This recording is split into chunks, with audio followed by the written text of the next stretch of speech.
Çox təşəkkür edirəm məktəbin rəhbərliyinə və eyni zamanda bütün pedaqoji kollektivə, eyni zamanda valideynlərə, iştirak edən bütün şagirdlərə ki, bu çox vacib bir məqamı qəbul etmək üçün gəlmişik hamımız ki, doğrudan da vərəm bəşəriyyət üçün qənim kəsilmiş xəstəliklər cərgəsindədir və biz bu vərəm haqqında həqiqətən biliklərimizi çoxaltmalıyıq. Bilgilərimizi nəinki çoxaltmalıyıq, eyni zamanda ötürməyi bacarmalıyıq. Bu vacib məqamdır. Ona görə hər birinizi mən öncədən təşəkkür edirəm ki, başlayacağımız bu gözəl bir təlimin iştirakçısı olursunuz və eyni zamanda aktiv onun yayıcılarından biri olursunuz. Nəyə görə deyirəm aktiv yayıcılardan biri? Çünki siz burada öyrənəcəyiniz mövzu çox aktualdır və bu həyatda, ictimai həyatda çox vacibdir. Ona görə mən hər birinizə dönə-dönə tövsiyə edirəm ki, diqqətlə qulaq assaq, diqqətlə təlimçiyə qulaq assaq, diqqətlə təlim materiallarını mənimsəyək və onu gələcəkdə yaymağa kömək edək. Biz layihəni yazıb, arqumentlar bazası formalaşdıranda, milli donora təqdim edəndə ki, maliyyələşdirmə aparılsın, təbii ki, onlar soruşurlar, problem nədir və problemi bizə sübut edin ki, doğrudan da belə bir problem böyükdür. Biz problemin arqumentlərini yığmaq üçün elmi tədqiqat Ağciyər Xəstəlikləri İnstitutuna maraqlandıq, statistikanı və eyni zamanda təbiblə, eyni zamanda Səhiyyə Nazirliyilə və bizə qəşəng, samballı bir statistik məlumat göndərildi. Biz səhiyyə yönümlü qeyri-hökumət təşkilatı olduğuna görə biz ölkənin səhiyyəsini hədəf götürürük, yəni yaxşı mənada hədəf götürürük ki, oradakı həkimlərin işini yüngülləşdirmək üçün sizlərlə belə görüşlər keçiririk. Maliyyələşdirməni aparır, yəni layihənin icrası üçün maliyyələşdirməni aparır.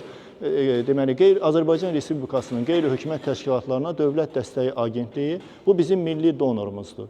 Yəni ki, layihələr təqdim olunur, müsabiqəyə verilir, qalib olunursa, dövlət tərəfindən maliyyələşdirmə aparılır ki, bəli, bu bizə lazım mövzudur, bunu gedin icra edin.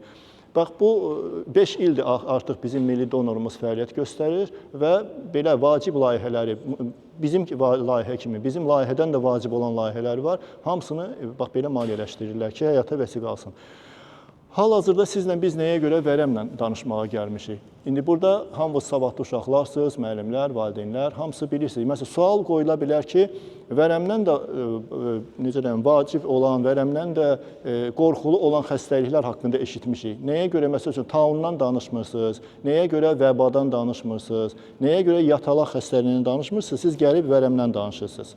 Bəli, sual yerində verilmiş olar. Ancaq onu da əlavə edeyim ki, deməli, dediyim o xüsusi təhlükəli infeksiyalar ki var, vəbadır, taundur, yatalaq və digər bu sahədə çoxlu xəstəliklər var ki, onların hamısı düzdür, həddindən artıq ağır xəstəliklər olsa da, onlar demək olar ki, kökü kəsilmiş xəstəliklər sırasındadır və onlar yalnız dərsliklərdə, kitablarda öyrənilir tibb universitetlərində. Kimin sualı harada yaransa, maraqlı olsa deyin. Slaydlar görəcəksiniz, ola bilər slayda uyğun, ola bilər mənim danışıma aid olsun. Yəni, biz bunun üçün buradayıq ki, sizin çoxlu suallarınıza cavab verək. Yəni, sual nə qədər çox olsa, materialın yadda qalmağı o qədər yaxşı olur. Yəni, bunu təlim prosesində siz bilirsiniz. Bayaq dedim, vərəm bakterial xəstəlikdir. Keçiriciliyə görə virus xəstəlikləri, yəni virusların keçirdiyi xəstəliklər var, bakteriyaların var. Fərqi nədədir? Tibbdə virulentlik deyilən bir şey var, el dilində deyəndə keçiricilik qabiliyyəti. Yəni, bu yaxın periyoddaydı ki, hamımız COVID dövrünü keçdik, COVID yarandı. Yəni, fikir verdinizmi? Bir anın içində, biz elə gördük də, yəni bir anın içində Çində başladı xəstəlik və bütün dünyanı pandemiya şəklində tutdu. Qarşımızda duran təlimçimiz bizim Kənan Bayramovdur, beynəlxalq sertifikatı var, bir çox ölkələrdə, xarici ölkələrdə olubdur. Eyni zamanda yaxşı təlim prosesi özü də keçibdir və sizə öz biliyini paylaşacaq bugün. Mən də hər birinizi salamlayıram, hər birinizi xoş gördük və hər birinizdən xahiş edirəm, çünki mövzu ciddi mövzudur. Yəni, diqqətlə qulaq asaq, kimi də nə sualı yaranarsa, vaxtında yerində sualını verə bilər. Ümumi sualdan mən başlayacağam. Vərəm deyiləndə, ümumiyyətlə vərəm haqqında kimin nə məlumatı var? Kim eşidib? Kim belə bir xəstə tanıyıb ümumiyyətlə? Vərəm sadəcə keçiciliyinə görə təhlükəli virus olduğu üçün çox tez yayılan bir şeydir. Ondan da vaksinlə vasitəsilə, müalicəsi vaksin vasitəsilə də. Mövzu vərəm xəstəliyindəndir. Vərəmdən yoluxma, vərəmdən sağalma, vərəmdən müalicə, xüsusilə də ağciyər vərəmindən, çünki xəstəliyin ən geniş yayılmış forması ağciyər vərəmidir. Bu xəstəlik necə yayılır insanlara? Hava damcı yolu ilə, misal üçün, aktiv vərəmli xəstə askırarsa, öskürərsə, danışarsa, artıq öz bakteriyalarını ətrafa yayır və digər sağlam insanlar da xəstəliyə yoluxur. Yoluxma isə xəstələnmə demək deyil vərəmdə. Digər slaytlarda onunla bağlı danışacağıq. Viruslar, bakteriyalar, parazitlər, göbələklər tərəfindən törədilən xəstəliklərdir. Misal üçün, virus, COVID-19, qrip, bunlar virusa aid olan xəstəliklərdir. Vərəm bizim mövzu, bakterioloji xəstəlikdir. Daha sonra parazitlərdir, qurdlardır, göbələklər, dəri xəstəliklərdir. Bunların da yoluxma yolları müxtəlifdir. Hava damcı yolu ilandır, bizim mövzuya aid olan yoluxmadır ən əsas. Daha sonra qidadan yoluxma olur, qan vasitəsilə yoluxma olur. Siz gənclər də, baxın bugün burada bildiyiniz məlumatlar nə öyrənsəz, siz də çalışın bacardığınız qədər bu məlumatları ətraf insanlara göstərin, onlara da öyrədin. Ən az heç olmasa məlumatlandırın əlamətlər haqqında. Onların da biliyi olsun, onlar da məlumatlı olsunlar. Təşkilatımızın üzvləridir. Yəni biz təkcə Bakı şəhərində fəaliyyət göstərmirik, Azərbaycanın digər bölgələrində də çalışırıq, maarifləndirmə işləri aparırıq. Bizim işlər də yəni bu ilki layihəmizdə məktəblərdə olur. Məktəblərdə müəllimləri, şagirdləri, valideynləri məlumatlandırmaqdır. Bizdə vərəm xəstəxanalarında da olub layihələrimiz, tədbirlərimiz, ailə, qadın, uşaq mərkəzlərində, gənclər mərkəzlərində, yəni bizim bir çox yerlərdə maarifləndirmə işlərimiz aparılır. Murtuza Muxtarov haqqında bəlkə bir çoxunuz eşitmişsiniz, Azərbaycanlı milyonçu olub. Onun oğlu gənc yaşında vərəmə yoluxur. Fransada təhsil aldığı müddətdə də vərəm xəstəliyinə həyatını itirir. Milyonçunun oğlu. Düzdür, o dövrdə xəstəliyin müalicəsi tam olunmurdu. Amma mən özüm də gözümün şahidi olmuşam, xəstəxanada bir imkanlı ailənin oğlu vərəm xəstəliyindən əziyyət çəkirdi. Təəssüflər olsun ki, onun pis vərdişləri də var idi, narkoman idi, amma varlı ailənin övladı idi. Ona görə bu düşüncələr yanlış bir düşüncələrdir. Stigma nədir? Stigma əsası olmayan davalanma. Yəni bizim ölkədə xəstəliyi gizlədirlər. Xəstəlik haqqında o qədər yanlış məlumat verirlər ki, hətta xəstəlikdən müalicə alan şəxs belə müalicəsini hər an dayandıra bilir. Ona görə məlumatı olmayan insanların bu formada məlumat verməyi də təəssüflər olsun ki, bizə mənfidir. Müalicə alan insan da həvəsdən düşür, müalicəni almır. Deyirlər ki, səndə vərəm varsa, ömürlük sən vərəm dərmanını atacaqsan, biri deyirsən, ümumiyyətlə sağalmayacaqsan, onları boş-boşuna niyə atıb özünü zəhərləyirsən? Yəni, bu tip düşüncələr yanlış düşüncələrdir. Ümumiyyətlə, diaqnoz nə deməkdir? Kim deyə bilər? Xəstəliyi varsa, onun aydın olunmasıdır, yəni insanda xəstəliyin olmaması ilə bağlı. Vərəmdə bəzən insanlarda öskürək falan olanda deyirlər, gedin ciyərlərinizi yoxlatdırın. Vərəmdə ilkin həftələrdə, ilkin aylarda ciyərdə görsənməyə bilər vərəm xəstəliyi. Amma yalnız vərəm olub-olmamağını dəqiqləşdirmək üçün bəlğəm analizi verməklə bunu müəyyənləşdirmək olur. Ona görə yadınıza saxlayın. Bayaq dediyim əlamətlər, simptomlar danışdıq, öskürəkdir, qızdırma. Təbii ki, bunu da diqqətlə qulaq asın. Bu əlamətlər kimsədə varsa, gedim aptekdən öskürək dərmanı alım, öskürəyimi kəsim, gedim qızdırma dərmanı alım, qızdırmamı kəsim, gedim güclü vitaminlər alım, yeməyimi gücləndirim. Bunlar düzgün yanaşma deyil. Birinci növbədə yoxlamaq lazımdır. Vərəmi də dəqiqləşdirmək üçün ən birinci bəlğəm analizi. Çünki bəlğəmdə vərəmin çöpləri aşkar olunur. Belə sual yaranır. Kimdən soruşsaq ki, vərəmi yoxlamaq üçün necə yoxlamaq lazımdır? Ta gəldiniz, həkim deyilsiniz də, şagirdsiniz, müəllimsiniz, valideynsiniz. Soruşacaqsınız ki, sizə sual versəm ki, vərəmi necə yoxlamaq lazımdır? Yəqin ki, bir 70-80% deyəcək ki, rengen. Gedib rengenə düşəcəm və deyəcək ki, hər şey yaxşıdır, yoxsa xəstəlik var, yoxsa yox. Hansı ki, rengenə getməyin özünü böyük bir problem eləyirlər ki, yəni birdən vərəm çıxar. Yəni belə bir qorxu halı var. Deməli, burada belə bir məqam var. Bəli, hardasa 20-30 il bundan əvvəl rengen vacib əsas birinci məqam sayılırdı ki, mən yaxınlaşdım, rengendən keçdim, əgər orada nəsə göstərdisə, xəstəlik var və yaxud göstərmirsə, deməli xəstəlik yoxdur. Yəni, bu köhnəlmiş metoddur. Nəyə görə? Mən demirəm, rengen lazım deyil, yox. Biz bunu həmişə vurğulayırıq. Rengen çox qiymətli müayinə metodudur. Həkimlərin əlində çox güclü silahdır. Yəni, şüalanma daxil olur orqanizmə və orada şəkil yaradır, abzor deyirlər. Biz bilmərik olur ki, daxildə hansı xəstəlik, təkcə vərəmdə yox. Hər yerdə rengen istifadə olunur. Ancaq vərəmdə bu artıq bir müddət arxaya keçmiş ikinci növbədə sayılır. Nəyə görə? Rengen o zaman ciyərdə vərəmi görür ki, vərəm prosesi artıq gedir və orada ciyərdə dağılma prosesləri başlayır. Yəni, şüa qarşısında dağılmış ciyər təbəqəsi görəndə çəkir ki, rengen göstərir ki, vərəm var. Ancaq bu olur haçan? Ciyər vərəm xəstəliyi ilə yoluxandan sonra, xəstəlik mərhələsi başlayandan sonra 6-7 ay keçəndən sonra ciyərdə dağılma prosesi başlayır. Yəni struktur toxumalarda dağılma gedir, yaralar yaranır və rentgen onu da görür. Təzə olanda, təzə aktiv proses gedəndə ciyərdə rentgen heç nə göstərmir. Şüa daxil olur, keçir, plonkaya verir və göstərir ki, ciyər öz yerindədir. Qorxulu bir şey yoxdur. Hansı ki, daxildə aktiv vərəm gedir. Ona görə birinci növbəyə həkimlər gətirirlər qırmızı ilə göstərdiyi kimi bəlğəmin analizini. Bəlğəmin fikir verin, özünüz biləcəksiniz dərhal. Deməli, rentgen ağciyərdə vərəm prosesi gedirsə, onu 7 aydan sonra görəcək. Ancaq bəlğəmin analizi indiki müasir metodlarla yarım saata göstərir. Yarım saatla 7 ayı gözünüzün qabağına gətirin. Yəni, yarım saatın içində biləcəksiniz ki, vərəm var yoxsa yoxdur və tezlə müalicə olunacaqsınız, bir neçə ayın içində qutaracaq. Bununla da sağalacaq. Mantu testi, aşağıda görürsünüzmü mantu testi? Dərinin bu hissədə, saidin ön səthinə deyirik də biz buna. Dərinin içinə, altına yox, içinə nazik iynə ilə vurulmuş bu xüsusi maddədir. Həmin maddə özü vərəmin ya öldürülmüş, ya zəiflədilmiş çöpləridir. Həmin o vurulan maddənin özü vərəmdir. Çoxları eşitmişsiniz ki, deyir, hamıda vərəm çöpü var. Uşaq doğulandan insan dünyasının dəyişinə qədər vərəm çöpləri olur. Bu, bir yerə baxanda düzdür. Niyə görə deyirlər, uşaq anadan olandan vərəm onda olur? Ona görə ki, birinci vaksin doğum evində olur. Vərəmə qarşı BCG deyilən birinci vaksin doğum evində vurulur. Uşaq anadan olan kimi. Vərəm ancaq hava damcı ilə keçir. Qanla keçmir, qabla keçmir, toxunmaqla keçmir. Yəni, paltardan paltara keçir, ancaq danışıqla keçir, ağciyər vərəmi. Vərəm saçdan dırnağa qədər bütün orqanizmdə hər yerdə ola bilir. Saçından dırnağa qədər. Dəridə olur, saçda olur, gözdə olur, hər yerdə vərəm ola bilər. Ancaq ötürmə ancaq ağciyər vərəmində olur. Digər vərəmlər keçmir. Bu üstünlüyü budur bunun.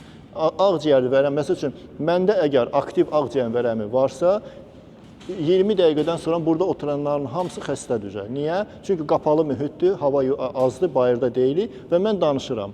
Şagirddir, vərəmlə xəstələnib gəlibdir. Xəbəri yoxdur və ya xəbəri var demir heç kəsə. Belə də ola bilər. Yəni biz necə qoruna bilərik? Xəstələnə bilərikmi? Qəşəng bir sual yaranır. Bəli, bu momentdə belə olur. Deməli, əgər insan, şagird xəstədirsə vərəmlə və o gizlənirsə, yəni nə mənada gizlənirsə, həkimə getmirsə, xəstəliyini bir növ gizlədirsə və ya xəbəri yoxdursa, bəli, o konkret olaraq bütün sinifi yoluxdurur. 1-45 dəqiqənin ki, kifayət qədər bəsdir. Bir sinifi yoluxdurur. Həmin sinifdə tənəffüs olanda hamı bayıra çıxır. Bütün məktəb yoluxur və belə, yəni yoluxur, xəstələnmir. Yoluxur və onların içində kimin immuniteti zəifsə dərhal xəstələnəcək. Və yayılma getdi belə. Biz demirik ki, yoluxmanı yaymaq lazımdır. Yox. Düzdür, yoluxma hələ xəstələndirmir. Ancaq yoluxma varsa, immun sistemi o daşıyıcı kimi infeksiyanı gəzdirir və kimdə immun sistemi aşağısı xəstələndirir. Çıxış yolu nədir? Çıxış yolu vaxtında müalicə, valideyn də, müəllim də məsləhət görür. Ən çox uşaq valideynlə olur evdə. Yəni, valideyn də bunu bilməlidir və bunu aparmalıdır həkimə. Həkimlər müayinə eləməlidir. Əgər doğrudan da bunda vərəm varsa, 2 həftə, cəmi 2 həftə o evdə qalır. 2 həftə içində izolyasiya olunur, ona dərmanlar təyin olunur və 2 həftədən sonra o 6 ay müalicə olunacaq. Ancaq 2 həftədən sonra təzədən dərsə qayıda bilər. Gözünüzün qabağına gətirin, 2 dənə ordu müharibəyə hazırlaşır. Məsəl üçün, qarşı-qarşıya durub 2 ordu müharibə eləyir. Yəni, gözünüzün qabağına model gətirin. Və bunlardan biri digərinə qalib gəlmək üçün onu kəşfiyyata adam göndərirlər. Bilmək istəyirlər ki, həmin orduda nə qədər əskər var, nə qədər texnika var, onların əsas texnikası hara cəmləşib və necə hücum eləmək olar ki, həmin ordunu süquta uğratsın. Eyni şey vərəmdə də var. Vərəm bizə insanlığa düşmən kəsilibdir. Yəni, əgər biz vərəmə düşmən gözü ilə baxırıqsa, insanlığa, bütün bəşəriyyətə düşmən kimi baxırıqsa, biz bilməliyik, kəşfiyyatçı kimi bilməliyik. Vərəm nədən qorxur, onun əsas məhv eləmək üçün nə lazımdır və eyni zamanda vərəmin simptomları hansıdır, vərəmə qalib gəlmək üçün nəyi bilməliyik. Bunları biləndə biz artıq silahlıyıq. Biz onları sizə çatdırmağa gəlmişik belə. Bunu bilmək üçün və ya bunu demək üçün vacib deyil həkim olmaq üçün. Siz bildiklərinizi sadəcə ətrafınızda da yaymalısınız. Sizə broşuralar paylanıb hamımıza. Sizdə məsələn posterlər var bunlar. Yəni bunların hamısında bizim dediklərimiz qısa konspektlər şəklində orada yazılıbdır. Boş vaxt, onları gedəndə özünüzlə aparırsanız, o sizə verilibdir. Yəni onu baxın. Vərəmli rentgenlə ancaq inkişaf edəndən sonra, yəni ağciyər zədələnəndən sonra rentgenlə aşkar eləmək olur. Bəs nəyə görə bizim uşaqlarımızı Haçan da hamı renginə tökür, hədər yerə, lazımsız yerə şüalanma gedir uşaqlarımızda. Deməli, rentgen özü bayaq da qeyd elədim. O demək deyil ki, rentgeni biz qatlayıb kənara qoyuruq, o lazım deyil. Rentgen vacibdir. Sadəcə olaraq sizin sualın konkret qısa cavabı nədir?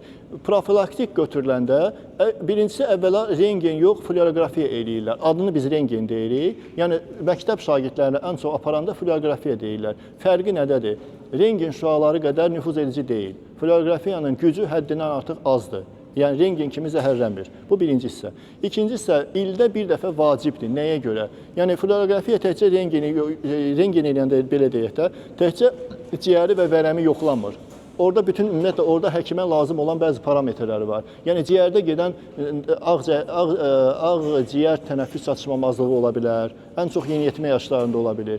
Eyni zamanda digər başqa xəstəliklərin fəsadı ola bilər ki, ağciyərə vura bilər. O da vacibdir. Yəni təkcə vərəmi yoxlamırlar. Deyə bilər vərəmi yoxlayırıq. İndi qısaca cavab olsun deyə. Ancaq orada çox şeylər var. Yəni ciyərdə təkcə vərəmi olmur. Orada çox şey var. O nəyə görə? Ciyər orqanizmin hava ilə nəfəs təmin edir. Ona görə birinci növbədə məktəb yaşlı uşaqlarda, yeniyetmə çağlarında birinci nəfəs və ürək yoxlanılır. Nə öyrəndik bu slaytda? Vərəmin necə yayılması haqqında öyrəndik, yoluxma haqqında, müalicələr haqqında. Yoluxmuş vərəm xəstəsinə ən birinci nə məsləhət görərsən? Birinci analiz vermək məsləhət görülür, bəlğəm analizi. Çünki bayaq da nəzərdə tutun, yarım saat ərzində bu müşahidə edilir. Amma belə siz bayaq da dedik, rentgen vasitəsilə də olunur, amma rentgen vasitəsilə gec olduğu üçün təbii ki, bəlğəm analizi. İlk olaraq həkimə müraciət etməlidir. Yəni özündə həmin simptomları görürsə, onda problem çıxarsa həkim özü yəni lazım olanları deyəcək. Rentgendə bəli, Çingiz məndə bildirdiyi kimi digər xəstəliklərdə yoxlayırlar. Ağciyər xərçəngidir, plevritdir, bəli, onlar da yoxlayır. Amma vərəmin ən birinci dəqiqləşdirən diaqnozu bəlğəm analizidir. Vərəmi haqqında biz nə bildik? Vərəm ümumiyyətlə sağalan bir xəstəlikdir, yoxsa tam keçid? Kim ətraflı fikrini izah edə bilər? Vərəm ilk olaraq dediyimiz kimi sağlam xəstəlikdir, amma biz birinci simptomları bilməliyik. Əgər gecikmələr baş versə, ağciyərdə xəsarətlər yaranar. Bu zaman bayaq dediyimiz kimi rentgenə müraciət etməliyik. Vərəm çox pis xəstəlikdir. Yəni o oksigen yolu ilə, tənəffüs yolu ilə keçə bilən xəstəlikdir və bəzi insanların da buradan qolunmaq üçün məsləhət görürəm. Şükürlər olsun ki, indiki dövrümüzdə vərəm xəstəliyi müalicəsi də dövlət tərəfindən, yəni pulsuz olunur. Vərəmə qarşı gedim aptekdən dərman alım içim, gedim özəl müəssisədə müalicə alım. Yalnız dövlət tərəfindən pulsuz olunur, dövlət tərəfindən dərmanlarla vərəmli insan təmin olunur. Vərəmin müalicəsi ən tez neçə müddətdən sonra özünü biruzə verə bilər? Minimal müalicə 6 aydır. 6 aydan tez müalicə yoxdur hələ ki. Amma 6 aylıq əlamətlərdən biz danışdıq. Arıqlamaq, gecə tərləmələri, bəlğəmdə qan, ağrılar. Bu əlamətlər ilk həftələrdə artıq yoxa çıxır. Yəni artıq bilinmir ki, bu insanda vərəmə əlamətləri var. Daha sonra müalicə davam edir. Baxın, risk qruplarına aid olan insanlar, immun sistemi zəif olan insanlar, siqaret çəkən insanlar, narkotik qəbul edənlər, spirtli içki qəbul edənlər, daha sonra həbsxana həyatı yaşayan dustaqlar, vərəm sahəsində çalışan həkimlər, tibb bacıları, çünki onlar da daima orada çalışırlar, təmasda olurlar. Sonra səhiyyə işçiləri də bəli, onlar və sığınacaqda yaşayan insanlar. Bu insanlar sağlam insana baxanda daha həssasdırlar, daha risk qruplarına aiddir. Ona görə çalışıb immun sistemimizi güclü saxlamalıyıq. Bilikli olmanın, maariflənməyin önəmi nədir, vacibiyyəti nədir sizin üçün? Yəni əvvəlcədən bilikli olursansa, gedib həkimə müraciət edirsən ki, məndə vərəm var. Əgər vərəm haqqında bilikli olsaq, onda həkimə gedərik, bunun qarşısını almaq üçün daha tez çalışarıq və qarşısını alarıq. Onlara kömək edərik, təvsiyələr verərik. Yəni bu barədə maariflənən insan artıq hər bir şeyi dərk eləyir, artıq o vərəmə yoluxubsa bunu başa düşür və digər insanları yoluxdurmamaq üçün də əlindən gələni eləyir. Ətrafdakı yoldaşlarınıza, dostlarınıza məlumatlar ötürün, bildirin, onları da məlumatlandırın, onların da bilikləri olsun, çünki gələcəkdə hər kəsə lazım olacaq bu. Siz gənclər də, baxın, ali məktəblərə hazırlaşırsınız, çalışın immun sisteminizi daima sağlam saxlayın, immun sisteminizi güclü saxlayın. Bunun üçün nə etməlisiniz? Yaxşı qidalanma, mütləq şəkildə gecə yuxusu, bu vacibdir. Pis vərdişlərdən uzaq durmaq və soyuqdan qorunmaq.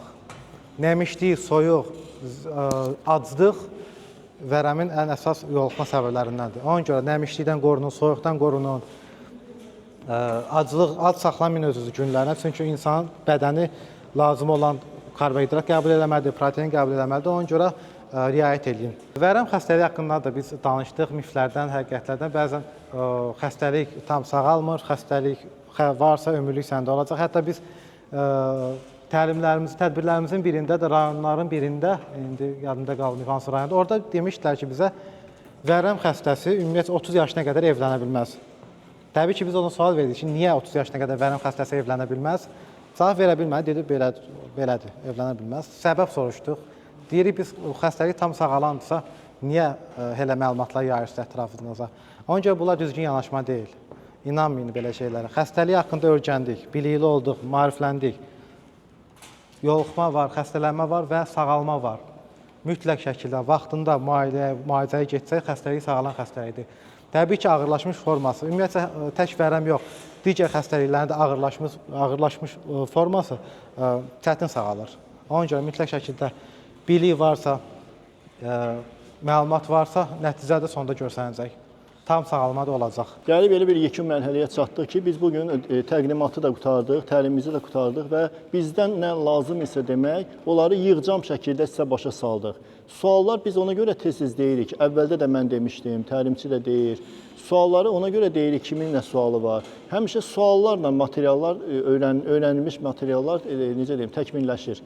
Yəni, əgər sual yaranırsa, deməli, hansısa bir bəndi, nəyisə bilməmişik də, onun bir də üstündə işləyək. Ekrana diqqətlə fikir verin, o şəkili biz elə belə qoymuruq ora. Yəni, o şəkil nəyi göstərir? Yəni, yekun nəticəyə köklənmək.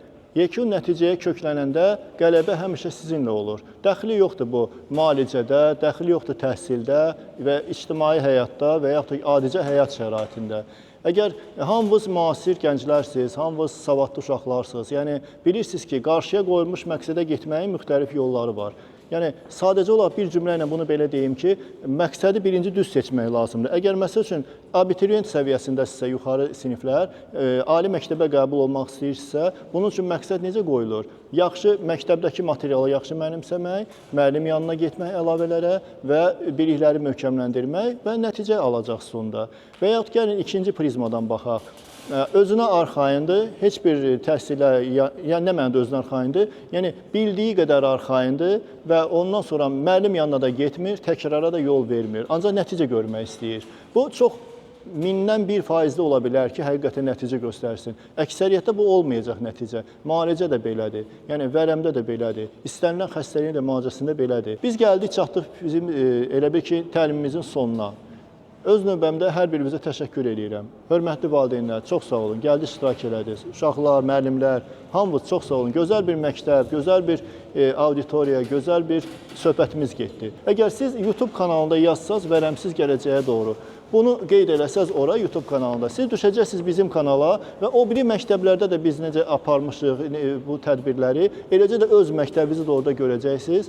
Babayeva Mədinə. Buyur, təbrik edin. Məmmədov Riyad.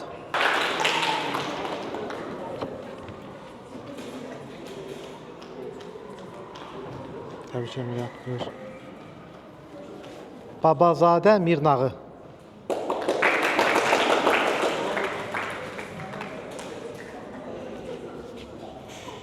Buyur, Mirnağı, təbrik edirəm, həmişə belə aktiv ol. Bir daha təşəkkür edirəm. Pedaqoji kollektivə də, məktəb rəhbərliyinə də, valideynlərə də, uşaqlar sizə də. Hər birinizə təşəkkür edirəm ki, vaxt ayırdınız, gəldiniz, bax bu cür gözəl bir tədbirimizdə iştirak elədiniz. Və ona da əminəm ki, həqiqətən biz buradan nəyisə başa sala bildik və siz də nəyisə götürə bildiniz. Çox vacib məqamdır bu. Yəni, buradan öyrəndiklərinizi də özünüzlə aparırsınız və yeri gələndə istifadə edin onu başqaları haqqında da, yəni ki, eşidəndə, biləndə. Əlinizdə olan materiallar var, paylayıcı materiallar. Onlar hamısı sizindir. Genəldə özünüzdən götürün. Çox sağ olun, minnətdarım hər birinizə.